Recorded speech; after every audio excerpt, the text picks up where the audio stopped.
असमान होता है, और सिर्फ असमान नहीं, जबरदस्त तरीके से असमानता होती है, तो देश की जो ख्वाहिश है एकता की, वो एकता कमजोर होती है। जब लोग देखते हैं कि एक बैंक में 2,70,000 लाख करोड़ रुपया की छूट दे सकते हैं बड़े पूंजीपतियों को, लेकिन जनता के लिए कोई कैश ट्रांसफर नहीं दे रहे हैं। अगर 7,500 रुपया दें, अगर मुफ्त में फूड ग्रेन जो सड़ रहा है गोदाम में अगर दें, कुल मिलाकर लगभग जो हमारे इकोनॉमिस्ट से उन्होंने कहा कि 3 लाख करोड़ रुपया उसका खर्च होगा। पूरा जीडीपी का अगर वो 5% दे, तब देश की एकता बनती है, क्योंकि लोग समझते हैं कि भाई ये कुर्बानी तो सब बराबर की दे रहे हैं। लेकिन अगर देश के लिए कुर्बानी का भी बोझ आप इकट्ठा नहीं अपने कंधों पर ले सकते हैं, और आप कहेंगे कि नहीं क्योंकि तुम गरीब हो तुम्हारे ऊपर ज्यादा बोझ होगा, तो चाहे हम जितना भी करें, हकीकत यह है कि देश की जनता की एकता पर उसका प्रभाव जरूर पड़ता है। तो ढांचागत नीतियों की जो आंतरिक कमी है एकता को बढ़ाने में आर्थिक रूप पर, यह एक बहुत बड़ा बाधा है हमारे देश को इस महामारी से बचाने के लिए और हमारे देश की जनता की एकता को बनाए रखने के लिए। और इसीलिए जब हम मोदी जी से डिमांड करते हैं, ये दया के रूप में नहीं कि हमारी आदिवासी बच्ची मर गई, दया नहीं चाहते हैं इस सरकार से। हमारी मांग है हमारे अधिकारों के आधार पर, संवैधानिक अधिकार के आधार पर, कि देश की साधनों का बंटवारा, और इस संकट के समय जो बंटवारा है, ऐसा नहीं हो सकता। तो पहला बाधा वर्गीय बाधा है, पहला बाधा उदारकरी नीतियों का बाधा है, पहला बाधा मोदी सरकार की इस गलत सोच की बाधा है, और इसलिए इस बाधा को हटाने के लिए हमारी जो मांग पत्र है, जो हमारे संघर्ष का रूप है, जो भी कुछ है वो है। दूसरी जो बाधा है सरकार की केंद्रीकरण की जो नीतियां हैं। हम देश की एकता की बात करते हैं, देश की एकता के लिए हमारे एक संघीय प्रावधान है, हमारे संविधान में फेडरल स्ट्रक्चर, संघीय प्रावधान। तो उसमें आज क्या हो रहा है, केंद्र सरकार, हम जानते हैं आरएसएस बीजेपी की जो आइडियोलॉजी है सेंट्रलाइजेशन, एक सरकार, एक केंद्र, एक नेता, एक भाषा। तो आज लॉकडाउन के आधार पर उस विचारधारा को, केंद्रीकरण का विचारधारा को, उसको और मजबूत करने के लिए लॉकडाउन का इस्तेमाल हो रहा है। और स्टेट्स में जो लड़ रहे हैं, जो कोशिश कर रहे हैं, वो स्टेट्स में कोई मदद नहीं पहुंच रहे हैं, वित्त, कोई भी पैसे, फंड, कुछ नहीं, सिर्फ आदेश। तो ये एक बहुत बड़ा बाधा है, क्योंकि अगर आप इस लॉकडाउन के अवसर पर संविधान पर हमला करेंगे और संघीय ढांचा को कमजोर करेंगे, तो निश्चित रूप पर देश की जो पूरी एकता होना चाहिए सेंट्रल गवर्नमेंट और स्टेट गवर्नमेंट्स का, वो कैसे बनेगा जब वन वे ट्रैफिक होगा। ट्रैफिक तो दोनों तरफ, कभी कभी वन वे होता है, लेकिन दूसरा भी रास्ता होता है उस जगह पहुंचने के लिए।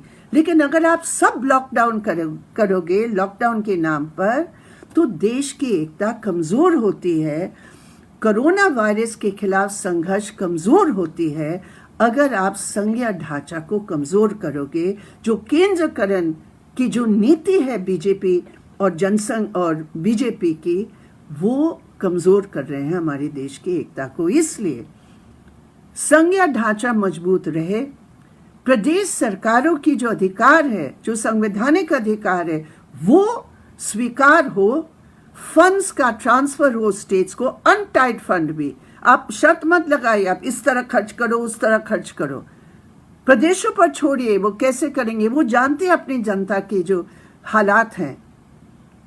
डायरेक्शन मत दो। और पैसे की जरूरत है, तब वो जो बाधा आज है एक्सट्रीम केंद्रीकरण की, वो समाप्त हो सकता है। उसका एक और भी इम्पैक्ट हो रहा है कि जब सब कुछ आप अपने अधिकारों पे रखोगे, तो जो लोकल बॉडीज है, जो पंचायत सिस्टम है, जब मैं केरला पे आऊंगी तब उसकी जो पूरा मॉडल है हम बताएंगे। लेकिन यहाँ कहना जरूरी है, एक्सट्रीम सेंट्रलाइजेशन का मतलब ये है, जो मोदी जी का मंत्र है कि हम बोले और पत्ता हिलना बंद हो, ये जो उनकी एक समझ है, उसके विपरीत ये अनुभव है कि जब लोगों को आप इन्वॉल्व करेंगे लोकल लेवल पर, तो कोरोना वायरस के खिलाफ ये जो हमारा एकजुटता और संघर्ष है हर भारतवासी का, वो और मजबूत हो सकता है। तो ये दूसरी बात है, संघीय सवाल है। तीसरी बात है पॉलिटिक्स की। अब हमारी सबकी अपनी पॉलिटिक्स है, हमारी भी है, हमारी भी विचारधारा है, लेकिन आज हमें उस विचारधारा के, अगर हम सोचते हैं उस लक्ष्य से कि हम एकता में कहीं हमारा बाधा आ रहा है, और विशेषकर अगर हम सरकार चला रहे हैं, तो नेचुरली हमें अपनी जो एजेंडा है, उस एजेंडा की जो प्राथमिकताएं हैं, इस संकट का कैसे मुकाबला करें, वही प्राथमिक होना चाहिए, विचारों में भी, हमारे थियोरी में भी, हमारे प्रैक्टिस में भी। ये तो एक जरूरत है। लेकिन आज हम क्या देख रहे हैं साथियों, ये तबलीगी जमात का जो यहाँ जमात हुआ था दिल्ली में, हमने उसकी निंदा की। हमने कहा ये बहुत गैर जिम्मेदारी तरीके से किया, और हमने सवाल भी पूछा, इजाजत किसने दी? कैसे हो सकता है कि मार्च महीने में जब 144 पूरा था, पुलिस ने कोई हस्तक्षेप नहीं की, 5000 लोग जमे हुए, कुछ नहीं हुआ। अभी जब हम ये सवाल पूछते, वो कहते कि नहीं, अभी हमारी जांच हो रही है, दिल्ली पुलिस अमित शाह के अंडर है, तो क्या जांच हो रही है, खैर हम उसकी इंतजार कर सकते हैं।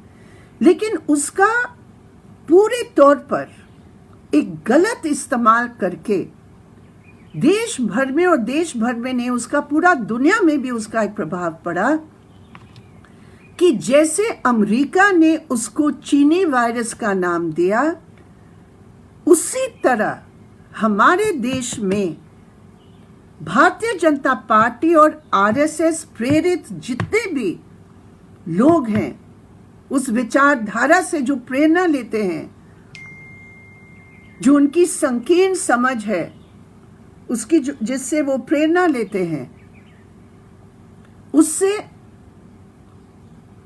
उन्होंने एक विशेष माइनॉरिटी मुस्लिम जिहादी व पता नहीं क्या क्या गलत नाम, जहरीला समझ के आधार पर नाम, उन्होंने पूरा सोशल मीडिया को कवर किया, और उसका सीधा सीधा असर जमीन पर माइनॉरिटीज के ऊपर अटैक्स हुए, प्लान्ड अटैक्स थे।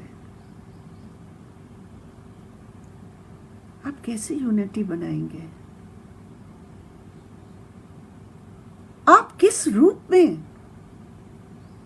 आपने जाति प्रथा को तो रोका नहीं। इस पूरे दौर में हमारे कॉलीग कॉमरेड सुभाषिनी ने उसकी पूरी डिटेल डॉक्यूमेंट किया है कि कितने केसेस दलितों के खिलाफ हुए, उसमें तो आप रोक नहीं लगाए। जाति प्रथा का जो जहर है आज भी कई जगह पर जारी है, आप रोक नहीं पाए। आपकी जो पुरुष प्रधान विचारधारा है, जो पूरी महिलाओं को दबाने वाली, आपने एक शब्द नहीं बोले कि घरों के अंदर महिलाओं की बोझ हल्का करने के लिए मदद कीजिए, डोमेस्टिक वायलेंस को रोकने के लिए आप एक शब्द नहीं बोले। तो जो सामाजिक ढांचा में हमारे देश में जो पुरुष प्रधानता, जो जाति प्रथा एम्बेडेड है, उसका एक हिस्सा है, उसके खिलाफ तो आप कुछ बोले नहीं, उस यूनिटी को बनाने के लिए। और आज इसकी बजाय कि जो ऑलरेडी हमारे समाज की डिविजन्स है उसको आप रोके, आपने खुलकर हमारे देश की संविधान की धज्जियां उड़ाकर आपने इस प्रकार का प्रचार किया। किसका फायदा होगा?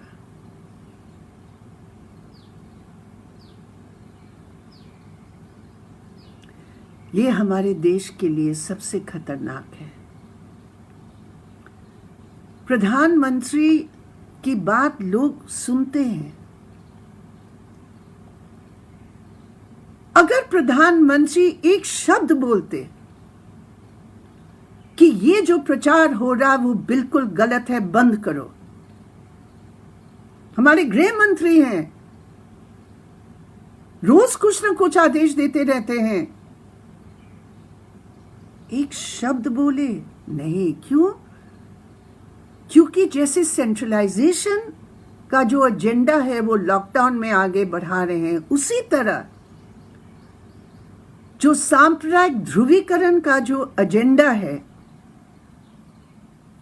उस एजेंडा को वो लॉकडाउन के आधार पर उसको वो बढ़ा रहे हैं। यानी कि बीजेपी एजेंडा, आरएसएस एजेंडा का कोई लॉकडाउन नहीं है, लॉकडाउन के आधार पर उसको वो बढ़ा रहे हैं। हमने पुलिस कमिश्नर को कितने पत्र लिखा इसी दिल्ली के बारे में, खुलेआम। जो सब्जी बेचने वाले रेडी वाले हैं, जो हमारे इलाके में आकर हमें बचा रहे हैं, सब्जी पहुंचा रहे हैं इतनी दिक्कत के बावजूद, और उसको कोई वाहिनी वहां खड़े होकर उनको रोकते हैं, उनसे पूछते हैं, बोलो तुम्हारा नाम क्या है?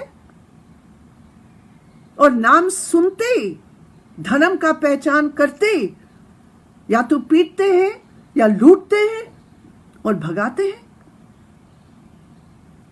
और एक बीजेपी का एमएलए उत्तर प्रदेश में खुलकर करता है, ऐसे एमएलए खुलकर करता है, बार बार कहता है मैंने कोई गलत नहीं किया। जब दुनिया भर में इसका प्रचार हुआ, 2 हफ्ते बाद बीजेपी के अध्यक्ष नोटिस देते हैं और कहते हैं भैया तुम्हें और 2 हफ्ते दे रहे हैं, उसका जवाब दो। क्यों? पूरा वीडियो है, सुनो, उसमें क्या है? प्राइमा फेशी एविडेंस है। आपने कितने लोगों को बंद कर लिया है जो सोशल मीडिया में आपका और आपके चीफ मिनिस्टर्स की उस गलत नीतियों का विरोध किया है, आपने बंद कर लिया है। आप जर्नलिस्ट को बंद कर रहे हैं जो सच सच बता रहे हैं। आप केवल अपने गोदी मीडिया को गोद में रखकर आप चलाना चाहते हैं। लेकिन सांप्रदायिक जो प्रचार हो रहा है उसके बारे में, क्योंकि ये उनका एजेंडा है और लॉकडाउन से उस एजेंडा का कोई लॉकडाउन नहीं हुआ। उल्टा वो एजेंडा को उस लॉकडाउन के नाम पर वो और तीव्र करने के और तेज करने का वो प्रयास कर रहे हैं, जो हमारे देश के लिए बहुत नुकसानदायक है। हमारे यहाँ सोशल मीडिया के जो कॉमरेड्स हैं, यहाँ हमारी सेंट्रल टीम ने पूरा खुल कर उन्होंने उसका पर्दाफाश किया कि जो लव अग्रवाल जो हेल्थ सेक्रेटरी हैं, जिस रूप में वो कह रहे थे कि अगर तबलीगी नहीं होता तो इतने केसेस होते और तबलीगी होने के बाद इतने केसेस हुए, उन्होंने बाकायदा पूरे आंकड़े को दिखाकर बताया कि उनके आंकड़े कितने झूठ और गलत है। तो आप दूसरी जमातों का क्या आपने किया है?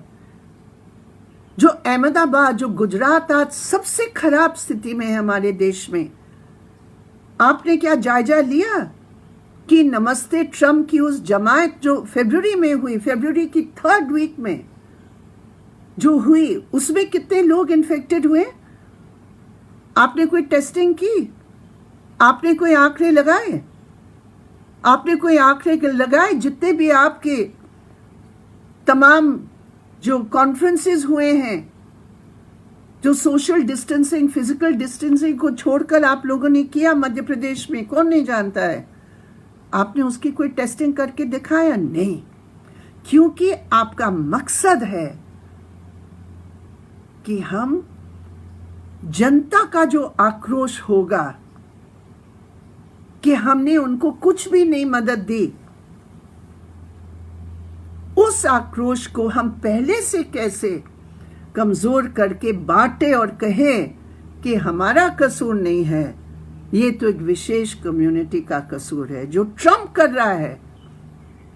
आज मोदी जी उसी जहरीला, टॉक्सिक, सांप्रदायिक आधार पर संविधान की धज्जियां उड़ाकर वो कर रहे हैं, और ये सबसे खतरनाक है। लेकिन सिर्फ वहां तक नहीं रुके हैं।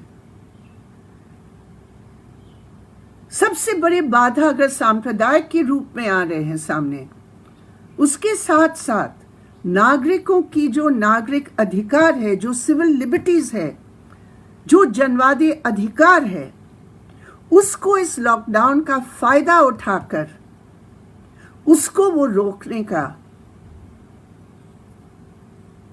समाप्त करने का एक हमला कर रहे हैं। कैसे?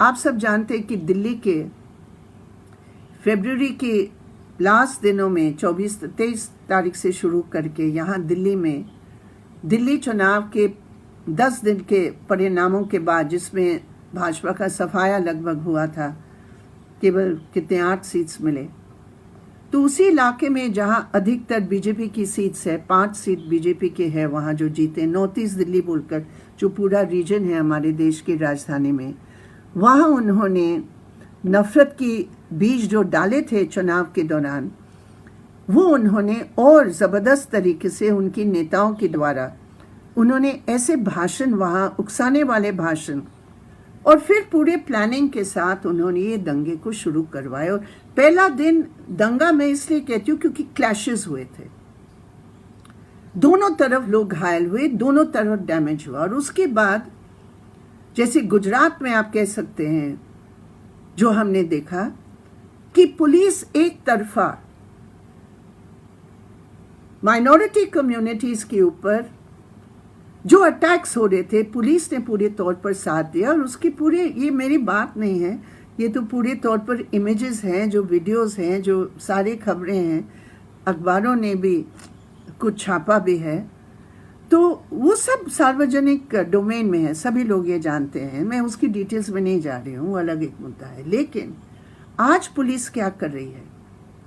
इससे पहले जो देश भर में जो सीए के विरोध में जो संघर्ष हुआ, जो एक जबरदस्त जवाब था मोदी की उस संसदीय बहुमत का दुरुपयोग करके जो संविधान के खिलाफ जो कानून पारित किया, और उसके खिलाफ जो देश भर में माइनॉरिटीज और के नेतृत्व में और पॉलिटिकल पार्टीज, ऑपोजिशन पार्टीज जैसे विशेषकर वाम दलों की समर्थन से जो पूरा देश में एक माहौल बना, संघर्ष का माहौल बना, और उस माहौल ने बीजेपी की बुनियादी बातों को, उसका पर्दाफाश किया, और दुनिया ने देखा, और दुनिया में भी उसकी टिप्पणी होने लगी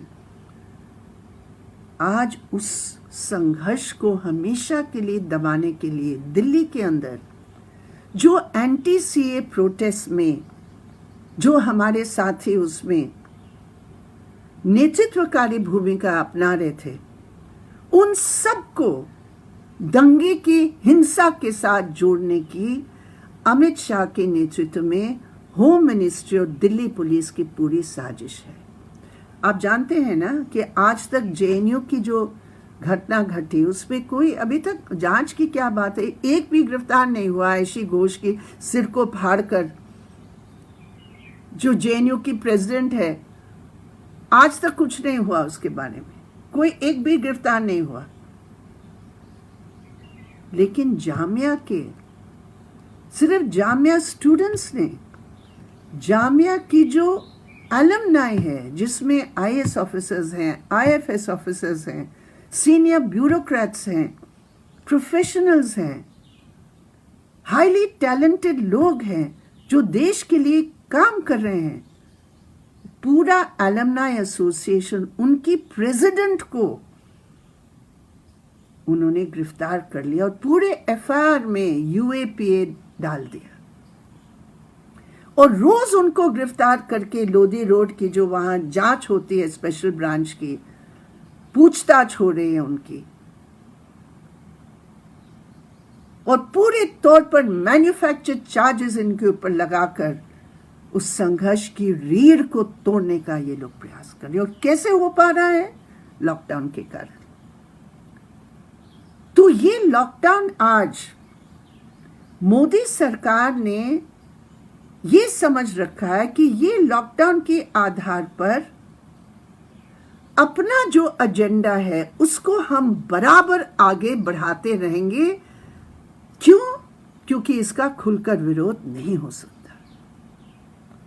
अगर ऑर्डिनरी परिस्थितियों में जामिया के ऊपर इतना हमला होता, जेएनयू के ऊपर जिस प्रकार की जानबूझकर उन हमलेवारों की तरफदारी की जा रही है दिल्ली पुलिस के द्वारा, तो कितना बड़ा विरोध होता देश भर में। लेकिन लॉकडाउन का फायदा उठाते हुए जनवाद पर भी, जनवादी अधिकारों पर भी हमला कर रहे हैं। आज मैंने जानकारी ली उस साथी की, उसका नाम है इशरत जहान, वो कांग्रेस की काउंसलर रही। हालांकि कितनी खेद की बात है कि कांग्रेस पार्टी जिसकी काउंसलर रही उसने एक शब्द नहीं बोले उसकी गिरफ्तारी पर, कुछ भी नहीं किया उनकी गिरफ्तारी पर। हम लोगों ने जब कांटेक्ट किया पता चला कि सीए की संघर्ष की जो केस लगी थी उस पर तो उसकी बेल हो चुकी है, लेकिन जिस दिन वो बेल पर निकलने वाली थी उसको भी स्पेशल ब्रांच के केस में लगाकर सांप्रदायिक दंगों, उस इलाके में वो महिला कभी गई नहीं है जहां दंगे हुए, लेकिन उसको झूठ बोलकर उसको शामिल करने का प्रयास कर रहे। क्यों? क्योंकि एंटी सीए प्रोटेस्ट में वो प्रोमिनेंट थे। ये तरीका है। तो ये बाधा नहीं है तो क्या है? आप अपनी संकीर्ण पॉलिटिक्स को लॉकडाउन का फायदा उठाते हुए आप लागू करने का प्रयास कर रहे हैं। जो भी आपके खिलाफ बोलते आप उनके ऊपर गलत आरोप लगाकर बंद कर लेते हैं, और जो आपके देश भर में नफरत फैला रहे हैं आप चुप रह रहे हैं। तो लॉकडाउन में जनता एकता चाहती है, जनता की ताकत कुर्बानी देने में हमारी देश की दुनिया भर में एक मिसाल पैदा हुआ है। ये जनता की त्याग है। सब कुछ खोने के बावजूद भी 5 करोड़ 2 हफ्ते में नौकरी चली गई, लेकिन इसके बावजूद वो चाहते हैं कि हम लड़ें और हम जिए और हमारा देश भी जिए। लेकिन सरकार एक के बाद एक बाधा डाल रही है। विकल्प